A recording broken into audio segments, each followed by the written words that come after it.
out or put question to the Dead Sea Scrolls. Two, one cannot put Judaism as a religion in BC times. Judaism is not a BC religion. It is the last of the three major Western religions to come into existence. You cannot advance Judaism beyond Rashid. You cannot advance Judaism beyond the First Crusade of 1096. Can't do it. So here you have a spurious document that they call the Dead Sea Scrolls that they're putting on the masses of people throughout the world. And they seem to have gotten away with it simply because the masses of people have been taught a religion of one form or the other. So all the masses of people who are in a naive way of thinking about these various religions, because they are believing in these religions out of ignorance. I'm not saying it to degrade anybody, because anybody who embraces any religion don't know anything really about these religions historically. So they come out with a Dead Sea Scrolls. We have found the Dead Sea Scrolls, and they planted these scrolls that they created in caves over in and by the Dead Sea, called the Qumran Scrolls, Dead Sea Scrolls. So when I went to the University of Chicago to take a DSS class, a Dead Sea Scrolls class, I wanted to find out what these Europeans was using to give validation to the Dead Sea Scrolls. I found out that one, they said that in the writings of Flavius Josephus, that his writings give validity to the Dead Sea Scrolls.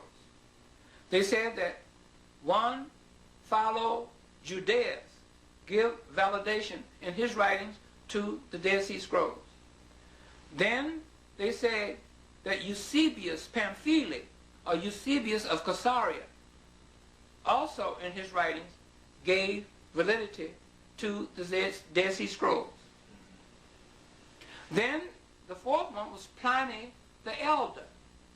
They said in his writings that he gave validity to the Dead Sea Scrolls. So they got all this concoction up here. Now the Dead Sea Scrolls, you got to remember, was passed out to different scholars throughout Europe, in the European community. These scholars was given bits and pieces of the Dead Sea Scrolls, and they were supposed to take from the bits and pieces to come back at a meeting to bring back written comments on what was given to them about the Dead Sea Scrolls. It took them 40 years, but they have never, ever came together with anything that gave an explanation of the Dead Sea Scrolls. But let's go back to what's keeping, or what's giving supposed validity to the Dead Sea Scrolls by the European community. There's never been a Flavius Josephus. A Josephus was supposed to have lived 37, and they say AD with a question mark, and died 100 AD with a question mark. First thing, you're going to have to come up with another name for a Josephus, because in the first century, there was no J. There was no letter J in the English alphabet. The letter J came about in 1630. When they took the letter I, brought it down below the line, and put a curl on it. 1630. So in the first century, there was no letter J. So how can you have a Josephus? That's number one. Number two, they say in the AJ, in the Antiquities of the Jews, which is supposed to be the writings of Flavius Josephus, that he mentions Jesus twice. How can you mention Jesus twice then, and he mentions his brother James? So you have two names with J's in there, right? You don't get a J, a letter J in the English alphabet until 1630. It's in my book. My wife, Anella Mayotte Williams, wrote chapter 9 in my book, The Historical Origin of the Letter J, and she explains that. And I explain also in my chapter in my book, Historical Origin of Christianity, in chapter 8. Okay? So, how can this Flavius Josephus write about some Jesus that never existed. Okay? Now, the third thing they say about Josephus, that he was supposed to be a Jewish historian, right? In the first century, there was no Judaism, so how can he be a Jewish historian? Judaism, as I said before, is not a BC religion. It came about from the creation of the formula that Rashi created in the late 11th and early 12th century, the last of the three major Western religions to come into existence. I'm telling you something nobody else is telling you. Okay? So, and then the fourth thing, if an individual will go and get them a set, go to the library and find a set of Encyclopedia Judaica, and you look up Josephon, J-O-S-I-P-P-O-N, and in this literature, this Josephon literature, it will tell you that there was no Josephus. And these encyclopedias was written by Jews. See? So that dispels Josephus. Then they say, follow Judaeus, a Jewish philosopher. How can there be a Jewish philosopher by the name of follow Judaeus, who speaks about Christians and etc., etc., and supposed to be a Jewish philosopher when there was no Judaism during the time of a supposed follow Judaeus? No Judaism. It goes right back again. What time are we talking about? We're talking about in the latter part of the first and early second century. So that's when he wrote. Supposedly. Supposed to have wrote. Supposedly, yes. Okay. Then the next person was Eusebius Pamphili, or Eusebius of Caesarea, a 4th century, they say, church historian. What church are you talking about? They're talking about the Roman Catholic Church. In the 4th century, like I mentioned before, there was no Christianity, no Christ, and no Christian church. See? You don't get a Christ until the Council of Ephesus, like I mentioned, 431.